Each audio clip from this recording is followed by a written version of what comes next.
හරි එහෙනම් හැමෝටම ආයුබෝවන් කියලා කියනවා.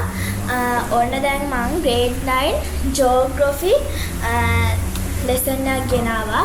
මේ දවස්වල term test නිසා හැමෝටම මේ geography අමාරු වෙන්නත් පුළුවන්. නේද? ඔව්. හරි. අද අපි geography වල first lesson එක කරමු. first term test එකට එන්නේ first lesson එක විතරයි කියලා හැමෝම දන්නවනේ. නේද? හරි. එහෙනම් අපි පළවෙනි පාඩම ලියාගමු. පළවෙනි පාඩම ලියා ගන්න. ආසියානු ප්‍රදේශ.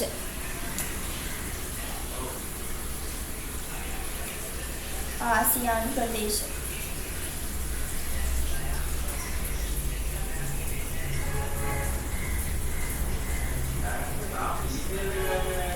ආසියානු ප්‍රදේශ. ඒත් එක්කම අද මාතෘකාවක් ලියා ගන්න.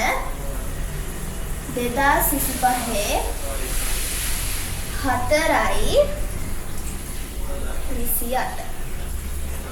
ගොඩක් අයට ටර්ම් ටෙස්ට් ඉවර වෙලත් ඇති. නේද? ඔව්. සමහර අයට ඉවර නැතුවත් ඇති. හරි. අපි දැන් ජියෝග්‍රැෆි ලෙසන් එක පටන් ගමු. නේද? හරි. අපේ රට මොකද්ද? ශ්‍රී ලංකාවනේ. ශ්‍රී ලංකාව නිසා ඒක අයිති වෙන්නේ ආසියා මහද්වීපෙට. ඒ තමයි ලෝකයේ විශාල මහද්වීපය ආසියා මහද්වීපෙට අයිති අපේ රට වෙන ශ්‍රී ලංකාව. නේද? ඔව්. එතකොට ආසියානු ප්‍රදේශ පිළිබඳ වැදගත් වෙන තොරතුරු විමසා බැලීම අපේ මේ පළවෙනි පාඩමේ එහෙම නැත්නම් ජියෝග්‍රැෆි පළවෙනි පාඩමේ අරමුණයි. නේද? හරි. එහෙනම් අපි පටන් ගමු. ඉස්සෙල්ලාම අපි දැනගන්න ඕනේ ආසියාවේ භූගෝලීය පිහිටීම ගැන. නේද? ඔව්. ආසියාවේ භූගෝලීය පිහිටීම ගැන අපි ඉස්සෙල්ලාම දැනගන්න ඕනේ. හරි. ලියා ගන්නකො අනුමාත්‍රකාව.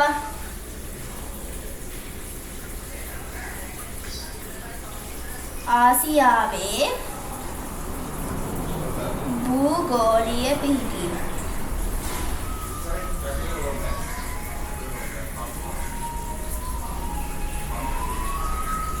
ආසියාවේ භූගෝලීය පිහිටීම. ලියාගත්තද? හරි. ලියා ගන්න මේ අනුමාත්‍රකාව.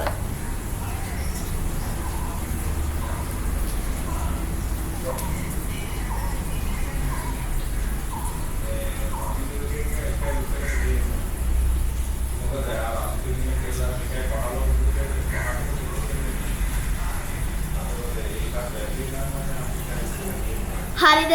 ලියාගත්තද? හරි. අපි බලමු ආසියාවේ භූගෝලීය පිහිටීම ගැන අපි දැන් සාකච්ඡා කරමු. හරි. දැන් අපි සාපේක්ෂ පිහිටීම තමයි අපි ඉස්සෙල්ලාම කතා කරන්න යන්නේ. ආසියාවේ භූගෝලීය පිහිටීම ගැන. නේද? ඔව්. හරි. අපි සාකච්ඡා කරමු ඒ ගැන. සාපේක්ෂ පිහිටීම. පෙරලා ගන්න ජියෝග්‍රැෆි අච්චු පොතේ දෙවෙනි පිටුව පෙරලා ගන්න. හරි. ඕකේ. හරි. පෙරලා ගත්තද? හරි. එහෙනම් මෙන්න මේ පිටුව හොඳට කියව ගන්න. මම ඔයාලට ප්‍රශ්න වගේක් දෙනවා. හරි. ඊට කලින් කියන්න ඕනේ මේ සාපේක්ෂ පිහිටීමෙන් පස්සේ මම ඔයාලට ඊළඟ පාඩ එකේදී කියනවා නිර්පේක්ෂ පිහිටීම ගැන. මාතෘකා දෙකක් කියනවා. හරි. මේ පාඩ එකේදී කියන්නේ අපි සාපේක්ෂ පිහිටීම ගැන. හරි. එහෙනම් අපි පටන් ගමු වැඩේ. දැන් අපිට මේකෙන් කියලා තියෙනවා බලන්න ආසියා මහද්වීපය පෘථුවියේ උතුරු අර්ධගෝලයේ පේනවද? බලන්න. පේනවද? එහෙනම් කට්ටිය මාත් එක්ක කියමු ආසියා මහද්වීපයේ පෘථිවියේ උතුරු අර්ධගෝලයේ නැගෙනහිර අර්ධයේ පිහිටා ඇති අතර නේද? එය භූගෝලීය වශයෙන් යුරෝපා මහද්වීපය හා සම්බන්ධ වෙලා තියෙනවා. එමෙන්ම ආසියා මහද්වීපයට අයත් ඇතැම් දූපත් වලින් කොටසක් නේද දකුණු අර්ධගෝලයේ ව්‍යාප්ත වෙලා තියෙනවා නේද? ආයේ ඒක හොඳට මතක තියාගන්න. ඒක ආයෙ මතක් කරොත් ඔයාලට ටර්ම් ටෙස්ට් ලියන්න හරිම ලේසි නේද? හරි. ආයෙ ඒක මතක් කරමු.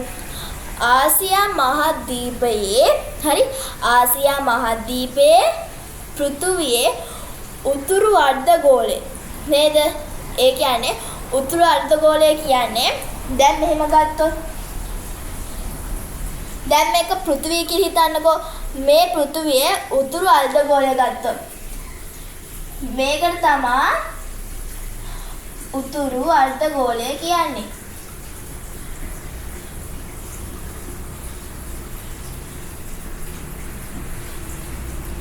උතුරු අර්ධගෝලය. පේනවද ඒක? හරි. උතුරු අර්ධගෝලයේ නැගෙනහිර අර්ධයේ පිහිටා ඇති අතර ඒ කියන්නේ දැන් උතුරු අර්ධගෝලයනේ නේද? උතුරු අර්ධගෝලයේ නැගෙනහිර අර්ධයේ පිහිටා ඇති අතර සාපේක්ෂ පිහිටීම. හරි. එය භූගෝලීය වශයෙන් යුරෝපා මහද්වීපය හා සම්බන්ධ වෙලා තියෙනවා. ඒ කියන්නේ යුරෝපා මහද්වීපය කිව්වොත් ඒ කියන්නේ ආසියා මහද්වීපයයි යුරෝපා මහද්වීපය එකට ගැටිලා තියෙන්නේ. ඉස්සර යුරෝපා මහද්වීපය ආසියා මහද්වීපය වෙන් වෙලා තියෙන්නේ. හැබැයි පස්සේ කාලෙක ආසියා මහද්වීපය යුරෝපා මහද්වීපය එකට සම්බන්ධ වෙලා තියෙනවා. දැන් මේක ආසියා කියලා හිතන්නකෝ. ආසියා. මේක යුරෝපය කියලා හිතන්නකෝ. මේ යුරෝපය කාලෙකින් ඒ කියන්නේ පස්සේ කාලෙක මෙහෙම චූටි ගැටුම් ඇති සම්බන්ධ වෙලා තියෙනවා නේද? ඔව්. අපි බලමු ඒවට මොනවද තියෙන කරුණු කියලා. හරි. අපි බලමු. ආයෙක පාඩම් කරගමු. ඒක හොඳට මතක තියාගන්න ඕනේ. ඒක ආයෙ ප්‍රශ්නකට ආවොත් ඔයාලට හොඳට ලියන්න පුළුවන්. හරි. ආයෙක මතක් කරගමු. ආසියා මහද්වීපය පෘථිවියේ උතුරු අර්ධගෝලයේ නේද? උතුරු අර්ධගෝලයේ නැගෙනහිර අර්ධයේ පිහිටා ඇති අතර එය භූගෝලීය වශයෙන් යුරෝපීය මහද්වීපය හා සම්බන්ධ වෙලා තියෙනවා. ඒ කියන්නේ එකට එක ගැටිලා තියෙනවා නේද? ඔව්. එමෙන්ම ආසියා මහද්වීපය අතර ඇතැම් දූපත්. ඒ කියන්නේ ආසියාවල එක එක දූපත් පිහිටලා තියෙනවා නේද? ඒ දූපත්වල ඇතැම් දූපත්වල ඒ කියන්නේ සමහර දූපත්. හරි. කොටසක් නේද? ඒ දූපත් වලින් කොටසක් නේද?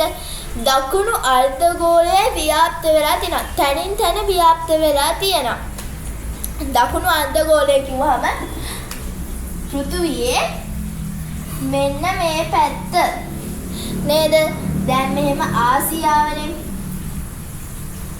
ඒ ආසියාව දැන් මම ඉස්සෙල්ලා කිව්වා උතුරු අර්ධගෝලයේ නැගෙනහිර අර්ධයේ පිහිටා ඇති අතර නේද? ඒ භූගෝලීය වශයෙන් යුරෝපා මහද්වීපය හා සම්බන්ධ වෙලා තියෙනවා කියලා මම කලින් කිව්වා. හරි. එවෙන්න ආසියා මහද්වීපයට අයත් ඇතැම් දූපත් වලින් කොටසක්. ඒ කියන්නේ දැන් ආසියා මහද්වීපේ තනින් තන දූපත් ව්‍යාප්ත වෙලා තියෙන කියන්නේ ඒකෙන් එකක් තමයි ශ්‍රී ලංකාව කියන්නේ. ශ්‍රී ලංකාවත් ඉතින් දූපතක්නේ. ඔයාලා ඉගෙනගෙන තියෙන සිංහල වල නේද? ශ්‍රී ලංකාවත් ඒ අතරින් දූපතක්. හරි. කොටසක්. ඒ කියන්නේ ඇතැම් දූපත් වලින් කොටසක් දකුණු අර්ධගෝලයේ ව්‍යාප්ත වෙලා තියෙනවා. මේ ආසියාවේ දූපත් දකුණු අර්ධගෝලයේ ව්‍යාප්ත වෙලා තියෙනවා. එතකොට ඇන්ටාර්ක්ටික් සාගරයනේ මේ දකුණු අර්ධගෝලයේ තියෙන්නේ නේද? ඒ දකුණු අර්ධගෝලයේ එතන දූපත් තියෙන්නේ ඒ ආසියාවේ දූපත් නිසා. ඒක දේශගුණික විපර්යාසයක් නිසා තමයි එහෙම වෙලා තියෙන්නේ. හරි තේරුණාද? ඔව්. අපි බලමු ඊළඟ එක මොකද්ද කියලා. ආසියාවේ ප්‍රධාන වශයෙන් මායිම් වෙලා තියෙන කිහිපයක් තියෙනවා. ඒ තමයි උතුරු ආර්ටික් සාගරයට. ඒ කියන්නේ උතුරු අර්ධගෝලයේ ආර්ටික් සාගරය. එතකොට සාගර පහක් තියෙනවානේ පෘථුවියේ නේද? පෘථුවියේ සාගර පහක් තියෙනවා. එතන එතන ආර්ටික් සාගරය කියලා නමක් හැදිලා තියෙනවා. එතන තමයි ආර්ටික් සාගරය තියෙන්නේ. උතුරින් ආර්ටික් සාගරයද නැගෙනහිරින් පැසිෆික් සාගරයද? කොහොම බලන්න නැගෙනහිර? නැගෙනහිරින් තමයි ඒ කියන්නේ ආසියාව වටෙන් ගිහින් තමයි මේ පැසිෆික් සාගරය හැදිලා තියෙන්නේ. මෙන්න ලෝකයේ තියෙන විශාලම සාගරය වෙන පැසිෆික් සාගරය. ඒ කියන්නේ ඒක නැගෙනහිරින් තමයි පටන් ගන්නෙ පැසිෆික් සාගරය. හරි. පැසිෆික් සාගරය. හරි. දකුණෙන් ඉන්දියන් සාගරයද? ඔන්න. මේකට තමයි ඉන්දියන් සාගරය. බටහිරින් යුරෝපා මහද්වීපයද? ඒ කියන්නේ මෙතනින් යුරෝපා මහද්වීපය පිටලා තියෙනවා. යුරෝපා මහද්වීපය. හරි. ඒ ටිකයි ටක් ගාලා මතක් කරගෙන යන්න. හරි. ආයෙ එක මතක් කරගමු. උතුරෙන් ආර්ටික් සාගරයෙන්ද හරි ආයෙ කියමු. උතුරෙන් ආර්ටික් සාගරයෙන්ද නැගෙනහිරින් පැසිෆික් සාගරයෙන්ද දකුණේ ඉන්දියන් සාගරයේද බටහිරින් යුරෝපා මහද්වීපය පිහිටලා තියෙනවා. ඒක තමයි ආසියාවේ ප්‍රධාන මායිම් 4. ආයෙ කියමු. ඒක තව එක සැරයක් මතක් කරගමු අපි. උතුරින් ආර්ටික් සාගරයේද හරි උතුරින් ආර්ටික් සාගරයේද නැගෙනහිරින් පැසිෆික් සාගරයේද දකුණෙන් ඉන්දියන් සාගරයේද බටහිරින් යුරෝපා මහද්වීපය. හරි තේරුණාද? උතුරින් ආර්ටික් සාගරය නැගෙනහිරින් පැසිෆික් සාගරය දකුණේ ඉන්දියන් සාගරයේද බටහිරින් යුරෝපා මහද්වීපය. තේරුණාද? හරි. දැන් ඊළඟ ඡේදයෙන් කියනවා යුරෝපය හා ආසියාවේ භූගෝලීය වශයෙන් X භූමි ස්කන්ධයක් ලෙස පිහිටා ඇති නේද? අතර යුරෝපය හා ආසියාව එක්ක සලකා එය යුරේසියා ලෙස හැදින්වේ. හරි. දැන් ඔයාලා අනුමාතෘකාවක් ලියා ගන්න මේ විදිහට. දැන් ඔයාලා ලිව්වනේ ආසියාවේ භූගෝලයේ පිහිටීම කියලා. එතකොට ඊට පස්සේ එක කියලා දාලා සාපේක්ෂ පිහිටීම කියලා අනුමාතෘකාව ලියලා ඊට පස්සේ අර ආසියාවේ ප්‍රධාන මායිම් 4 ලියන්න ඕනේ. ඒක පොයින්ට් දාලා ලියන්න. හරි. අලුත් නෝට්බුක් එකක් අරගෙන. හරි. ඊට පස්සේ ඒ 4 ලිව්වට පස්සේ ඊට පස්සේ ප්‍රශ්න හදාලා ලියන්න යුරේසියාව යනු කුමක්ද කියලා. යුරේසියාව යනු කුමක්ද කියලා මම දැන් පැහැදිලි කරනවා. හරි. අහගෙන ඉන්න ඕනි හොඳට. හරි. හරි. යුරේසියා. මොකක්ද මේ යුරේසියාව කියලා කියන්නේ? යුරේසියා කියව යුරෝපය හා සමාන එකක් වගේනේ නේද? යුරෝපය හා ආසියාව නේද? යුරෝපය හා ආසියාව භූගෝලීය වශයෙන් එක් භූමි ස්කන්ධයක් ලෙස නේද? එක් භූමි ස්කන්ධයක් ලෙස පිහිටා ඇති අතර නේද? පිහිටා ඇති අතර යුරෝපය හා ආසියාව එක්ක සලකා එය යුරේසියාව ලෙස හැඳින්වෙනවා. ආයෙක කියමු. ඒක හොද්දට මතක තියාගන්න ඕනේ නේද? බැරි වෙලාවත් අපිට ප්‍රශ්න පත්‍රයකට ආවොත් දෙවෙනි කොටස හරි පළවෙනි කොටසකට හරි ආවොත් නේද? හරි. ආයෙක කියමු. යුරෝපය හා ආසියාව නේද? යුරෝපය හා ආසියාව භූගෝලීය වශයෙන් නේද? යුරෝපය හා ආසියාව භූගෝලීය වශයෙන් එක් භූමිස්කන්ධයක්. එක භූමිස්කන්ධයක් කියන එක තමයි එක් භූමිස්කන්ධයක් කියලා කියන්නේ. එක් භූමිස්කන්ධයක් ලෙස පිහිටා නේද? පිහිටා ඇති අතර යුරෝපය හා ආසියාව එක් සලකා එය යුරේසියාව ලෙස හඳුන්වනවා. ආයේ කියමු යුරෝපය හා ආසියාව භූගෝලීය වශයෙන් නේද? එක් භූමිස්කන්ධයක් ලෙස පිහිටා ඇති අතර යුරෝපය හා ආසියාව එක්ව සලකා එය යුරේසියාව ලෙස හඳුන්වනවා. ඒක තේරුම් නැත්නම් ආයෙ මතක් කරගමු.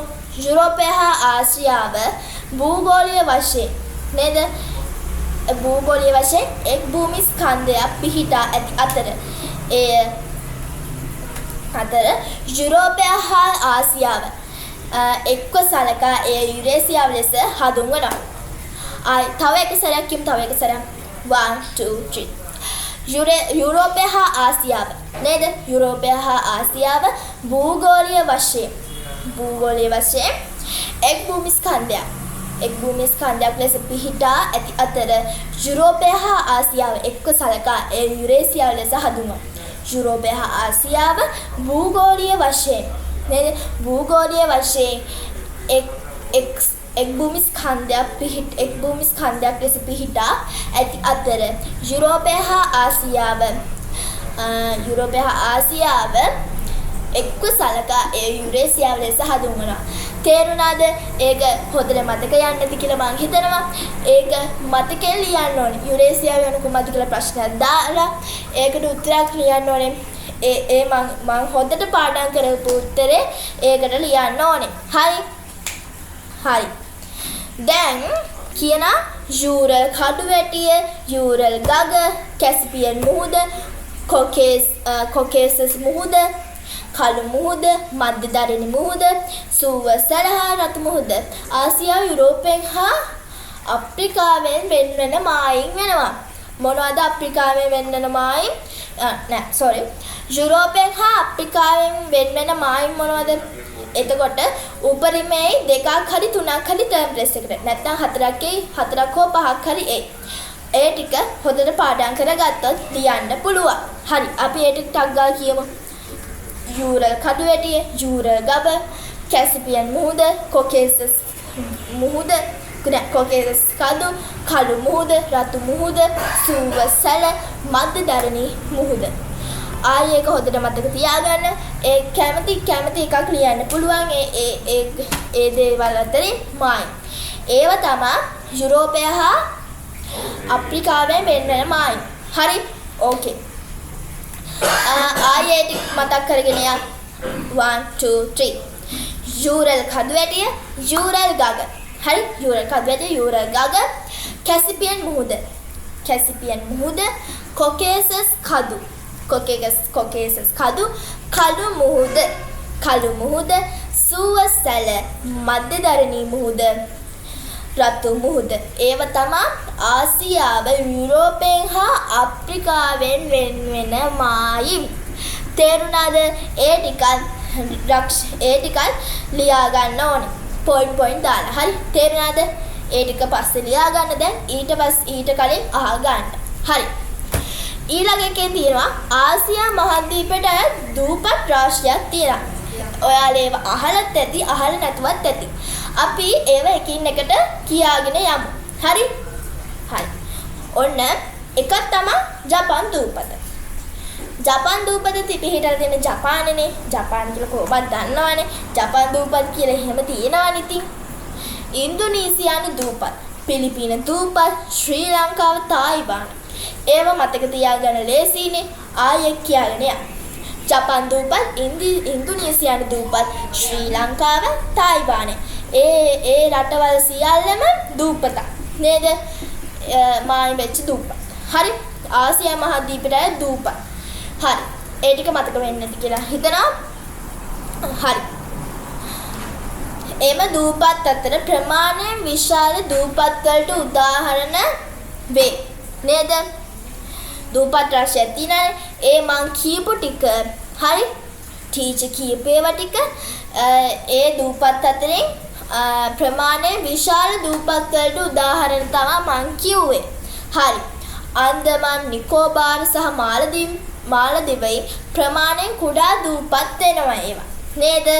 ඔව්. ආයෙත් කියාගෙන යන්න. අන්දමන් නිකෝබාර් මාලදීව. අන්දමන් නිකෝබාර් මාලදිවයින්. ඒව තමයි දූපත් වලින් කුඩා දූපත් තුන. හරි. ඒ දූපත් වලට උදාහරණ. හරි. ආයෙත් මතක ගන්න. දූපත් වලින් ප්‍රමාණය විශාල දූපත් වෙනුවේ තායිවානය, ශ්‍රී ලංකාව, ඉන්දුනීසියාව දූපත්, ජපාන් දූපත්. කුඩා දූපත් කිව්වහම අන්දමන් නිකෝබාර් මාලදිවි. ඒ වගේවා තමා විශාල දූපත්, කුඩා දූපත් කියලා අපිට හඳුනා ගන්න පුළුවන්. හරි. නිර්පේක්ෂ පිහිටීම කියන මාතෘකාව අපි ඊළඟ පාර්ට් එකෙන් කතා කරමු. එහෙනම් හැමෝටම good bye.